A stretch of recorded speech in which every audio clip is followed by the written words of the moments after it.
Oi, meu povo, tudo bem? Estamos aqui com um novo episódio do nosso podcast Papo com a Fono.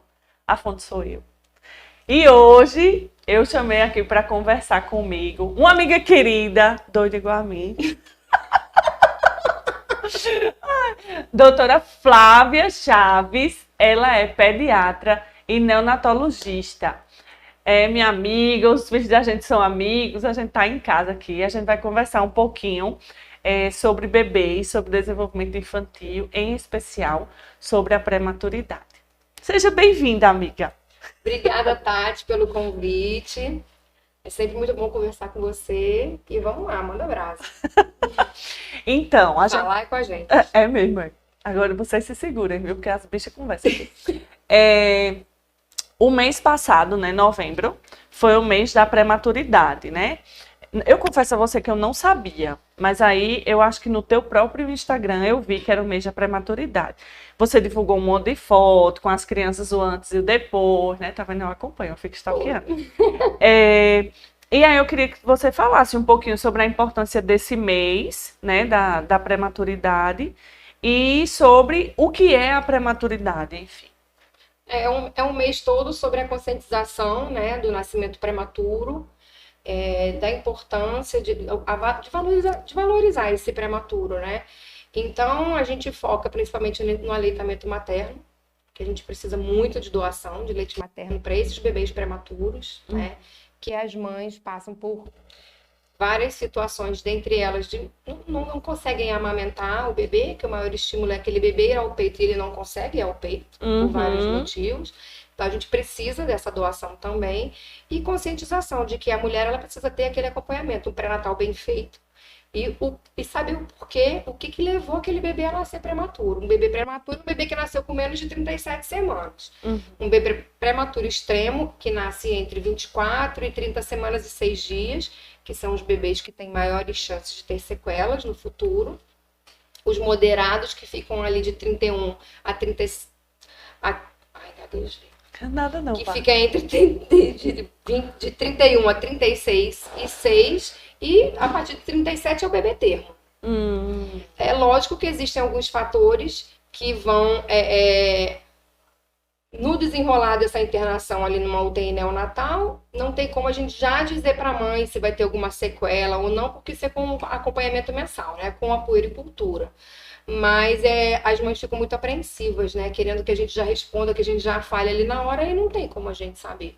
Que pode ter sido um bebê que passou por diversas situações ali dentro e aparentemente saem sem nenhuma sequela. Mas aí esse acompanhamento, principalmente até 2 anos, ele tem que ser feito rigorosamente. Porque a cada mês a gente pode descobrir coisas novas e a gente vai tateando e vai vendo para que lado que a gente vai levar. Se ele ficou com qual tipo de sequela e por onde a gente vai ajudar melhor aquela família. Eu vi no teu Instagram, né? Eu guardei isso aqui na mente. Tinha um bebezinho lá que eu acho que nasceu com 26 semanas, né? Pesava menos de 1 quilo. Bem menos. Eu acho que era 720 gramas. E com certeza ele pesou menos porque eles perdem bastante peso no comecinho, né? Então, provavelmente ele chegou a pesar menos ainda. Então, assim, eu fiquei impressionada, porque eu disse, meu Deus, Flávia lida muito com milagres, né? Com certeza. Porque isso é um milagre. Deus está caminhando com a gente ali o tempo inteiro. A gente fala isso muito com as mães também. No caso que você falou, esse bebezinho de 26 semanas, prematuridade extrema. Isso. Geralmente, qual é a causa da prematuridade? Assim, eu sei que tem vários fatores, né? Mas, em geral, assim, para um bebezinho nascer tão antes. Geralmente é causa materna, né? Um trabalho de parto prematuro por uma infecção urinária, uma incompetência estimo-cervical, uma doença hipertensiva específica da gravidez que tem que interromper, porque ou vai perder a mãe e o bebê, ou você interrompe para não perder os dois. Porque a mãe com essa pressão dela muito alta, pode chegar a ter convulsão, e aí você arrisca as duas vidas, tanto dela quanto do bebê que está dentro dela, né? Então, a obstetrícia opta por interromper. Mas a maioria é por causa materna mesmo. Entendi. Fora as cardiopatias, às vezes, né, que congênitas, que pode acontecer alguma malformação do bebê que possa levar a isso, mas geralmente é causa materna. E é de suma importância para o neonatologista ter um pré-natal bem feito para a gente saber a causa, porque muda muito a nossa conduta quando a gente recebe aquele bebê, né? Que a gente está conhecendo naquele momento. E o que eu sempre digo para as mães, uma internação de um bebê prematuro é completamente de uma internação de um adulto. Porque você chega na emergência com uma dor no peito, a primeira coisa que você vai pensar é no infarto. Agora, se um bebê chega para mim para internar numa UTI cansado, ele pode estar cansado porque ele tem um problema no coração, ele pode estar cansado porque ele tem um problema no pulmão, ele pode estar cansado porque ele tem uma infecção generalizada. São várias causas, que eu só vou conseguir descobrir ao longo dessas horas de vida, ao longo desse tempo com ele ali na UTI. E evoluindo ou não, para uma melhora ou para uma piora. Então vai depender da evolução dele. A maioria das vezes, então, eu não consigo falar para a mãe. A mãe fala, doutor, e aí? O que ele tem? Qual é o diagnóstico? Não sei. Não sei te falar precisamente o que ele tem. Que ele tem um desconforto respiratório, nós vamos ainda esclarecer o motivo. É isso que eu posso te dizer. Mas falar especificamente, ainda não tenho como. A não ser que seja uma causa conhecida. Ele nasceu porque é uma cardiopatia complexa, aí eu vou poder dizer realmente para ela. Mas eu tenho que afastar tudo primeiro para depois chegar naquele diagnóstico final. Eu tenho que afastar tudo, chegar naquele diagnóstico. Diferente de um adulto, né? Que é mais fácil, até porque ele fala, né? A maioria das vezes você, né? Sim. Agora um bebê prematuro não. A gente vai descartando tudo para no final. Então, geralmente, esse primeiro diagnóstico nosso, ele engloba muita coisa. Não consigo falar especificamente o que é. Entendi. Para um bebezinho sair da UTI, ele tem que ter o que já adquirido? Ele já tem que estar mamando, ele já tem que ter um determinado peso. O que é que ele precisa apresentar para ele ter alta? Ele precisa fazer o básico. Ele precisa comer. Ele tem que saber comer. Ele tem que saber comer pela boca dele. Se ele não souber comer pela boca dele, ele não pode sair com uma sonda. Então, às vezes, algum bebê que teve alguma intercorrência, que precisou, nasceu com um Apgar baixo, ficou com alguma sequela neurológica já naquele começo, que a gente precisa fazer uma gastrostomia, ele sai comendo, só que pela gastrostomia, Sim. não pela boca. Então, eu tenho que botar ele para comer, de alguma forma. Em relação à parte respiratória, às vezes um bebê que fica com alguma sequela pulmonar, que é o que a gente chama de um bebê broncodisplásico, um bebê que fica mais de um mês direto no oxigênio e a gente não consegue desmamar, hoje em dia a gente consegue dar alta com home care. Ele pode ir para casa com a suplementação de oxigênio. Não vai impedir a alta dele também, não.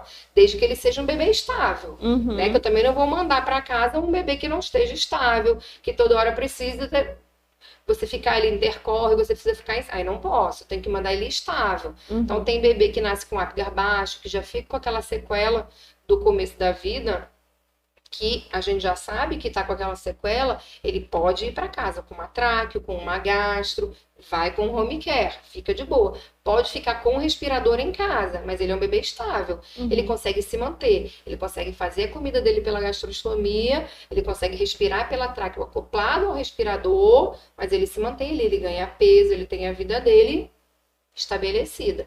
Faz as terapias todas em casa. Estimulação com fono, fisioterapia ocupacional, tudo em casa. Porque o risco dele ficar no hospital é maior do que ele ficar em casa. Ele pode pegar infecção hospitalar e aí é muito pior. Então, o que ele precisa, geralmente, está com um peso por volta de 1.800, mas em ascensão esse peso. Então, geralmente, a gente coloca uns 3 dias de ganho de peso consecutivo.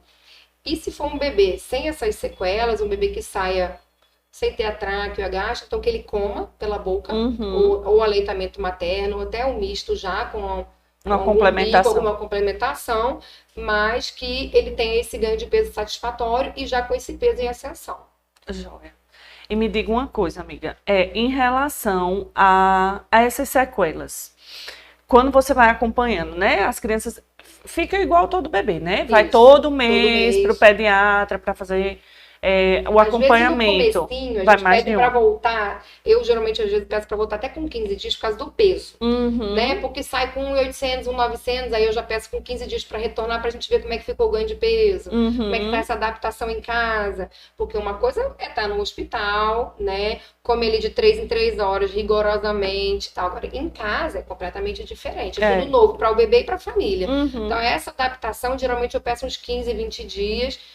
mas a gente sempre se falando. Geralmente é mensal, mas esse comecinho eu sempre gosto de ficar mais próxima. Sim. Até porque as mães também ficam Insegura, né? inseguras, ansiosas, todo pergunta, ai, que horas eu dou vitamina, que horas. Então, assim, aquele primeiro momento é um pouquinho, eu acho que é mais difícil para as mães do que para os bebês. Uhum. Então, né, os dois, um tentando entender melhor o outro. Em casa é completamente diferente, então eu preciso ficar mais perto. Mas aí dentro do processo de evolução deles, o que é que você percebe que tem mais de atraso? Dentro daqueles marcos, né, do desenvolvimento infantil, nas crianças com prematuridade, o que é que você percebe que está mais atrasado, geralmente, assim? Só para lembrar outra coisa importante, a gente tem que lembrar que o prematuro ele vai ter sempre duas idades. Isso. A idade cronológica, normal, do dia que ele nasceu, né? E a corrigida da prematuridade, que a gente vai contar até 40 semanas. Ele vai nascer de novo com 40 semanas e um dia, aí ele vai ter um dia de vida. Uhum. Então, o bebê que nasce prematurinho, ele tem essas duas idades e o desenvolvimento, a gente vai acompanhar com a idade corrigida da prematuridade. Sim. Então, não adianta achar que ele tem 3 meses de cronológica e ele com 1 de corrigido da prematuridade, ele não vai fazer o que o bebê de 3 meses faz. Exatamente. Nunca, jamais. Eu sempre explico isso para elas na primeira consulta. Não é atraso. Para ele, naquele caso, não vai ser um atraso de desenvolvimento. Está dentro do esperado para a idade. Ele vai ter 3 meses de cronológica, só que ele tem 1,5 de corrigida. Ele não vai sustentar o pescoço. Então, eu não vou mandar ele para o físio naquele momento ou para alguma outra terapia para corrigir isso, porque mesmo com tudo isso, ele não vai conseguir. É uma coisa que não, né? Então a gente tem que sempre andar em paralelo. A cronológica, para as vacinas, é de boa, para fazer aqueles mêsversários que elas gostam. Agora, a corrigida da prematuridade é o que vai marcar o desenvolvimento. Então eu tenho que sempre estar ali. Toda a evolução está lá, as duas idades. Eu estou sempre ligada, porque sempre vai ter aquela diferença. Geralmente, assim, um fator de risco assim, que mais chama atenção é com 3 meses da corrigida, ele não sustentar o pescoço. Isso é importante. Aí eu não espero 1 mês, não. Eu já encaminho. E eu prefiro, às vezes, nem chegar esse tempo todo, quando eu vejo que o bebê está mais organizado, a família está organizada, os horários estão mais ajustados, ela consegue me dizer, não, ele consegue tirar uma sonequinha de manhã, uma à tarde, eu tenho um horáriozinho que ele fica de boa, que dá para eu levar para uma terapia e tudo, eu já faço encaminhamento precoce. Que estimulação precoce é tudo, né? Então, eu prefiro fazer a estimulação precoce. Mas o que a gente mais vê com 3 meses não sustentar o pescoço, aí tem que ligar a anteninha. A não ser que ele tenha algum daqueles fatores de risco, né? Teve hemorragia cerebral, ou é um displásico, né? Um broncodisplásico pulmonar, baixo índice de Apgar, né? Que é aquela nota que tem no primeiro e no 5º minuto, se foi baixo. Então, se ele tiver algum fator de risco, aí eu vou ficar mais ligada ainda. Aí eu já peço uma avaliação, alguma ajuda de um especialista e já peço alguma terapia para a gente caminhar junto. Se não, se for um prematuro mais tardio, aí a gente consegue observar mês a mês. Mas se ele tem menos que 32 semanas e menor do que 1,5 kg, eu já fico mais ligada. Já peço estimulação precoce com certeza. Certo. Dentro do processo, né? A gente agora estava conversando, né? Sobre uma paciente nossa que foi prematura, está com a gente lá e tudo. Para esses pacientinhos que você já acompanha há algum tempo, por exemplo, como é o caso dessa pitoquinha da gente, né? Quais são as consequências, assim, os atrasos que você percebe mais marcados ao longo da evolução dessa criança? Não só quando ela é só um bebezinho, por exemplo, bebezinho, como você falou, com 3 meses da idade corrigida, né? Isso. Não sustentar a cabeça já é um sinal de alerta para a gente intervir precocemente. Mas à medida que vai andando, 1 ano, a gente sempre vai ficar fazendo esse paralelo, mesmo com 2 anos de idade. Até uns 2, 3 anos, dependendo de como ela estiver evoluindo. Então, até uns 3 aninhos, a gente sempre fica comparando essas duas idades. Porque daqui a pouco começa o período escolar, né? E na escola pode ser que ele não tenha apresentado nada até então. Sim. Quando chegou na escola, pode ser que ele apresente. Entendi. E aí, o que é que você percebe até esses 3 aninhos aí, em geral, nos pacientes que você acompanha, quais são os atrasos mais presentes? Na fase de bebê, menor do que 1 aninho, é um atraso motor mesmo. Então, sentar, sustentar a cabeça, sentar sem apoio, vai ser mais isso. A partir daí, aquele balbuciar, as primeiras palavrinhas, aquela duplicada de sílaba, aí já pega também. E o que mais incomoda os pais é a questão da fala. É o atraso da fala e é o mais comum mesmo. Quando dá perto de 1 aninho, 1 ano e 4. Às vezes demora para andar, mas não incomoda tanto o pai. Sim. Mas o falar é o que mais incomoda e é o que mais eu vejo. Sim, entendi. É o atraso da fala mesmo. E aí eles são tranquilos para se conscientizar em relação a levar para terapia? São. Ou ainda é aquele povo que quer esperar? São, mas alguns ainda querem esperar. Porque acha que porque foi prematuro, vai demorar um pouquinho mais. Ah, não, é porque tá com vergonha, porque tá na sua frente, mas em casa fala, né? Tem toda essa questão. Ah, é por causa da pandemia, ele é assim mesmo, ficou assim. Então tem todo um porquê de tudo isso, né? São pais ansiosos, ou então muito super protetores. A gente não sabe até que ponto atrapalha, até que ponto ajuda, né? Nesse processo do desenvolvimento. Então, assim, e com a pandemia tá mais difícil, né? Dar algum diagnóstico, outro. E eu falo pra eles, o importante é você não precisa ter o diagnóstico. Sim. Se eu sei que tem um atraso, eu vou atrás disso. Eu não quero saber o diagnóstico. Eu só quero que ele não fique atrasado. Então, às vezes, a minha fala para essa estimulação precoce é essa. Não estou dizendo que ele tem. Longe de mim, não estou dizendo que tem. Eu não quero que tenha no futuro. Então, para não ter no futuro, vamos estimular precoce. Agora. E eles acompanhando as terapias, eles aprendem também. Sim. E continuam a estimular em casa. Então, a maioria deles aceitam de boa. Mas em relação ao atraso da fala, eles ficam bem descontentes. A maioria aceita, mas uns ainda querem aguardar mais um pouquinho. Só que aí começa a comparar com outras crianças, eu peço, tá bom, então não quer levar? Vamos fazer uma coisa? Vamos botar numa musicalização? Ele precisa socializar. Vamos ver com outra criança como que é. Porque por conta da pandemia não socializou tanto. Então, não fala muito porque você dá tudo na mão dele. Como é que ele te pede água? Ai, doutor, ele olha pra água. Mas você vai pedir água. Então, né, até que ponto eu super proteger, eu não deixar, ele já tá engatinhando já. Vamos colocar a água um pouquinho ali mais longe dele? Coloca a água na base do sofá para ele levantar, ficar em pé, com as mãos livres para ele ir lá pegar a água a hora que ele quiser, na hora da brincadeira. Não fica toda hora dando água para ele, dá autonomia para ele. Deixa ele trabalhar um pouquinho, né? Deixa ele se esforçar um pouquinho, dá uma chance para ele. Então, às vezes, essa super proteção, querer achar que tá ajudando muito, às vezes atrapalha um pouquinho. Não, mas eu já sei, doutor, ele olha, sim, mas deixa ele tentar falar, mesmo que ele não fale água, que ele fale qualquer coisa, mas deixa ele tentar se virar. Porque às vezes é só isso, é uma besteira. Né? É dar oportunidade, Exatamente. Né? Então, às vezes é a falta de oportunidade que não deixa a criança evoluir. Desenvolver. Né? É verdade. Aí bota na musicalização. Ah, doutora, mas aí como é que vai ser? Ele vai querer o brinquedo, deixa ele se virar. Lá você vai ter a situação que você vai aprender a lidar. Né? Não sofre antes e estimula ele dessa forma. E ele vai desenvolvendo a autonomia dele também, Com né? certeza. Se ele quer um brinquedo ali, ele vai se virar para aprender. Pra pegar. Se ele perder o interesse, perdeu. Ele pega outro brinquedo. E outra coisa, amiga, que eu tava pensando aqui, que você falou no começo. Muitas mães, eu acho, que perdem o leite na questão da amamentação por conta do estresse. Ou me corrija se eu estiver errada. Não é que perde o leite. É que o maior estímulo para a descida do leite é ela entrar em trabalho de parto e é depois que nasceu o bebê sugar. Prontamente. O que não acontece com o prematuro. Um bebê de 600 gramas, ele não consegue sugar. Ele não tem essa habilidade.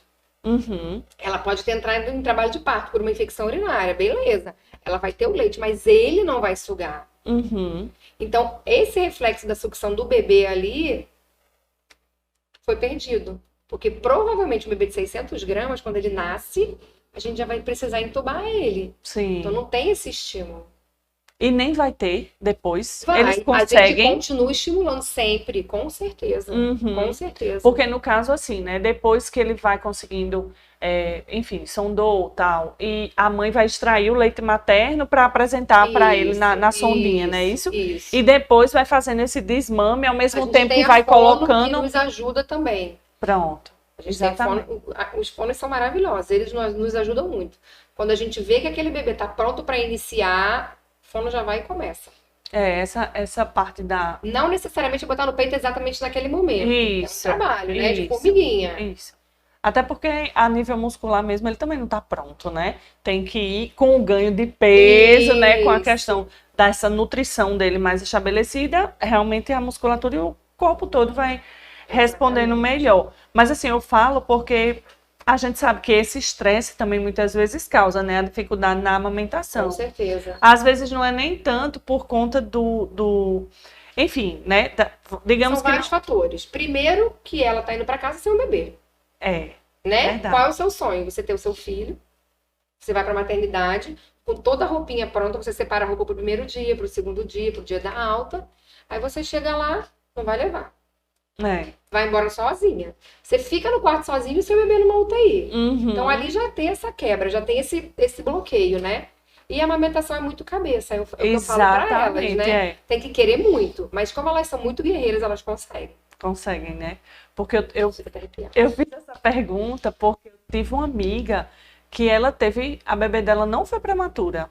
E a bebê tinha todos os pré-requisitos para conseguir mamar. Ela tinha força, mas a mãe, muito talvez por uma questão psicológica mesmo, de muita cobrança, ela teve muita dificuldade em conseguir. Tanto é que ela não conseguiu amamentar exclusivo pelos 6 primeiros meses, entendeu? Ela ficou arrasada. Ela ficava péssima, porque ela não conseguia, teve que estar complementando. Ela insistiu até quando ela pôde. Eu acredito, entende? Ficou andando em paralelo, né, com a amamentação e com a complementação. Mas eu percebo que era muito mais uma questão realmente da ansiedade dela. Mas eu sempre falo para elas, primeira coisa, esse bebê que nasceu, ele tem uma mãe que é a melhor mãe que ele poderia ter. Não existe uma melhor mãe para ele do que você. Então, tudo que você está fazendo, que você vai fazer por ele, ninguém pode fazer melhor, só você. Então, não tem que ficar se cobrando, você vai fazer o que você consegue. Porque ela chega em casa, ela tem que dormir para no dia seguinte voltar para a UTI. Aí ela chega, olha, e aí tá tudo bem, passou a noite bem, tá. Vou ali ordenhar. Aí vai ordenhar. Aí ordenha, aí tira 20 ml. Eu vou desencorajar? De forma alguma. Ela vai entrar, ela vai pegar o bebê, ela vai fazer o canguru. Então a gente tem que continuar encorajando, porque ela vai conseguir. Mesmo que ela tire 1 ml, ele vai tomar 1 ml dela. Sim. Com certeza. E como é importante, né, isso para o desenvolvimento dessa criança. Faz toda a O não diferença. desistir desse aleitamento materno, né? Para o desenvolvimento geralzão Geral. dessa criança. É muito E é bonito. importante também aquele bebê saber que ela tá ali, né? Exatamente. Saber que ela tá ali todo dia. E eu vou te dizer, eles sentem, viu? E quando vai crescendo, às vezes tem algum horário que elas costumam ir, acontece um imprevisto, elas têm que ir na revisão com o obstetra, alguma coisa que elas não vão, eles sentem. Choram de alguma forma. E como a gente fica todos os dias acompanhando, a gente sabe que eles estão diferentes naquele momento. Quando elas chegam, que a gente conta, ela, não acredito.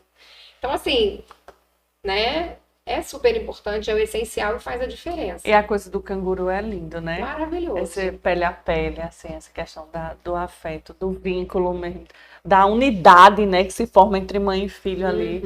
É lindo. Agora, E o pai também ajuda, né? O pai também pega, o pai dá todo aquele apoio pra mãe, né? Porque ela não consegue sozinha. Então, assim, é todo mundo com o mesmo objetivo. eu acho lindo, assim, eu fico te acompanhando, eu acho muito bonito mesmo essa questão Inclusive, essas postagens, maturidade. muitas mães estão me cobrando que eu fale da história de cada um. Como é que tá agora, o que ficou de sequela, aquilo que eu te falei, elas querem saber de sequela. Que não tem como falar na hora, a gente só vai saber evoluindo, né? Às vezes a gente tem que observar o quê? Pode ter sequela auditiva, porque são bebês que fazem muitos antibióticos, faz fototerapia, né? Então tem medicação que dá déficit auditivo, tem o visual também, por causa da retinopatia da prematuridade. Então a gente também tem que observar isso, a parte pulmonar, parte cardíaca. Então cada um tem, né? Às vezes é algum bebê que evolui com algum problema gastrointestinal, que precisa fazer alguma cirurgia, tirar um pedacinho do intestino, alguma coisa. Então fica também com algum outro tipo de sequela. Então não é só sequela em atraso de fala, motora, então envolve muita coisa, né? Se é aquele bebê que ainda é assimétrico, que você vê que não tem aquela simetria, vai pegar alguma coisa, uma mão tá mais fechada do que a outra, então assim, se teve uma hemorragia, você já né? Você já liga, já fala, ué, peraí, pode ser uma hemiplegia, alguma coisa, então você tem que estar sempre... Essa história neonatal, a história gestacional é muito importante para a gente que vai acompanhar esse bebê ao longo desses anos, né? Esses 3 primeiros anos são cruciais. Entendi. E uma coisa também que eu queria lhe perguntar, assim, que a gente também conversa muito sobre autismo, né? Eu e você. Você, além de ser neonatologista, você é pediatra, né? Também. Sim. Então, você vê os prematurinhos, mas você também vê as outras galerinhas, né? Sim. O que é que você tem visto, assim, dentro do seu consultório, né, em relação ao autismo, assim, as suspeitas, né, de autismo? Eu já conversei aqui também com outras colegas médicas suas, né? Que a gente já falou sobre a amamentação, sobre introdução alimentar, sobre o próprio autismo mesmo. Todo mundo, assim como você acabou de dizer aqui, todas nós somos adeptas da intervenção precoce. E isso é uma coisa que você realmente que a gente conversa demais sobre isso, né? Eu sou, a minha bandeira da intervenção precoce. Com certeza. E nós somos assim. Então, lá dentro do seu consultório, desses anos, de anos para cá, você vem observando se tem aumentado essa incidência dessas suspeitas, se você tem visto realmente, assim, mais a presença de crianças com autismo. Me fala o que é que você vê hoje em dia em relação a isso. Só para finalizar a parte da prematuridade, lembrando que o bebê prematuro, ele tem mais chance de ter déficit de atenção, né, TDAH e autismo também. Então a gente também tem que ficar mais ligada nisso. Em relação ao meu consultório, aumentou sim. Pode ter a ver com a pandemia? Pode. Pode ser porque a gente está estudando mais? Pode. Então, tenho visto mais casos, sim. Encaminho mais precoce, conversa mais precoce, os pais aceitam melhor, mas nunca dou o diagnóstico de cara. Falo, pode ser, vamos ver com o neuro, vamos ver com o terapeuta, vamos caminhar junto, mas eu vejo mais, sim. Uma coisa, assim, que eu acho muito importante, pela minha prática mesmo, eu via muito antes só neuros envolvidos nessa questão do autismo. Eu não via muito encaminhamento de pediatra, por exemplo, né? Era mais de neuropediatras. E hoje é uma coisa que eu vejo mais também, assim, e não, como você disse aí, né? A gente tem estudado mais, todo mundo. Todo mundo, exatamente. Né? Eu não vou esperar aquele bebê que eu estou suspeitando ir para um neuro, para um neuro suspeitar também, e para ele pedir a terapia, se eu já posso pedir? Sim. Se eu já posso conversar com aquela família, eu já posso começar a preparar aquela família? Até porque nem o neuropediatra na primeira consulta, nem nenhum terapeuta na primeira consulta vai dar nenhum diagnóstico. Você concorda comigo? Né? É tudo um segmento para todo mundo junto. Então, acho que todo mundo envolvido precocemente é muito melhor o objetivo final que a gente vai querer. Aquela criança preparada para um futuro, né? E a gente, assim, nas primeiras consultas, a gente até pode dizer às famílias, né, de forma bem afetuosa, né, que existem alguns atrasos ali, né, que a gente realmente... Que isso pode, sim, fazer parte do transtorno do espectro, mas que não é verdade absoluta, a gente não tem como dizer isso agora. Não tem um exame que me confirme. Exatamente, né? Mas que é um alertazinho vermelho ali, para como você falou também no início, né? Se a criança está apresentando um atraso, a gente não quer que ela mantenha o atraso ou que ela aumente esse atraso.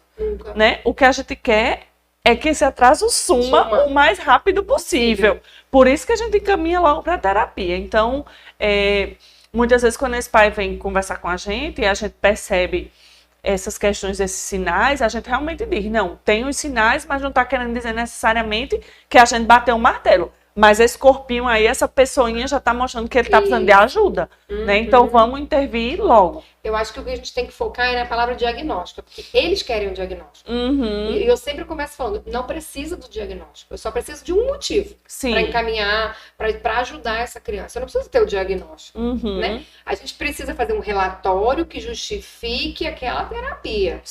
Né? Às vezes a gente até coloca, porque eu tenho que justificar de alguma forma, né? Mas já confirmar e dizer que ninguém nunca vai dizer isso numa primeira consulta, a não ser que seja muito notório. notório, muito né? evidente.